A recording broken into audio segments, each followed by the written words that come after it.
Has your family ever tried to use religion to try to control you? And if you don't know me, I'm Catherine, and I'm a hypnotherapist who helps women heal from their emotionally immature and narcissistic moms. And something that happens in these toxic family dynamics is there's often a very strong element of control. And a lot of this comes down to hierarchy, where the parent is at the top and the children are at the bottom. The parents are more important, the children are less important. This comes in handy because the parent's ultimate goal is to control their children. And honestly, control is motivated by fear. They don't want their kids to do the wrong thing or end up in a bad place. Maybe to an extent that fear and that control comes from a place of love. However, true love is giving someone freedom, giving them the opportunity to choose and to make their own decisions. And as a parent, it's your responsibility to raise up your child so that they will make good decisions when they leave your house. All too often, these parents use religion to try to control their children. Now, I can only speak from my own personal experience growing up in a Christian household. I know that there are other situations where this kind of information applies as well. So when we're talking about traditional Christian parents, a lot of it always comes back to honor your father and mother, right? The commandment gets thrown around so much, it gets thrown in your face because, oh, well, you're being disrespectful. You're not honoring your parent. And here's the thing about that. That command is for children to honor their parents. When you're a child, of course, you should honor your parents, but that doesn't necessarily mean that you have to give them anything.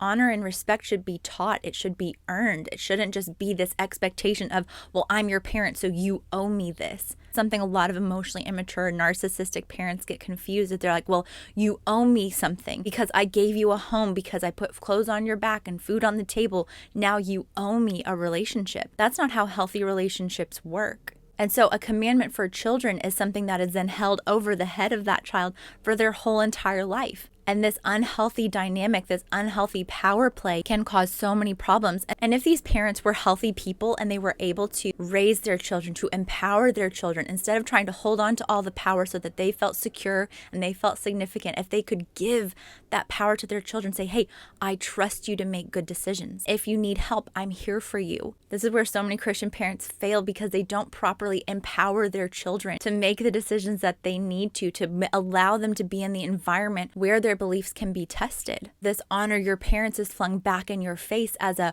well, you're not doing your job, when really it's a reflection on the parent and their inability to be the parent. They're not the ones who are empowering their kids and actually raising them up. There's also another part to that verse when it's referenced in the New Testament, and it says, do not provoke your children to anger. And the parents always forget about that part because how convenient of, well, oh, it doesn't matter how I make my kids feel. It doesn't matter how I'm parenting them or how they're experiencing me as a parent. What matters is that they honor me. It's all about them. It's all about what they can get from the relationship rather than, hey, I'm here to give to you. I'm here to serve you. I'm here to make sure that you have everything you need to be a successful adult. Your parent is throwing in your face, well, you need to honor your parents, or you're being disrespectful, or you have other family members who are saying, well, they're your parents. Yes, they're your parents. And you can still love and appreciate them and be grateful for the things that they did for you while they were legally required to do those things. And also you can say, the way that they're treating me now isn't okay. It's not right the way that they're treating me. It's not right that they think they get to dictate how my relationship with my spouse goes or how much time they get to me, how much access they have to my children, because it is no longer a hierarchy. It's no longer a parent and then the child. It's, hey, we're equals now.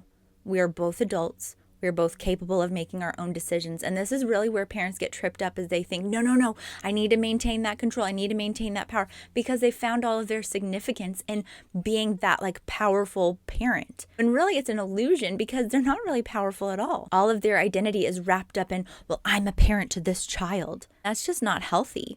Of course, being a parent is one of the most important things that you can do, and yet you have a responsibility to your kids to become and to be the healthiest version of yourself that you can. All the pressure, all the responsibility, all the stuff on the child to maintain a relationship with you as the adult, it's just not right. For some of you, this might be kind of difficult to hear or to fully let it sink in. And you can know in your head, yes, okay, we're on an equal playing field, but there's still that emotional, oh, but I'm not sure if that's true. And that's okay, because that's just a sign that you have these unconscious beliefs. And this has been going on a long time. This started way back in childhood. You want more help dealing with and especially learning how to heal from, how to change these beliefs, how to remove the emotional triggers surrounding your parent. Get access to my Toxic Mom Recovery Guide and Course. I'll put the link in the comments. Make sure you like like and subscribe to get more videos just like this. And let me know in the comments, did you have parents like this? I'll see you guys next time.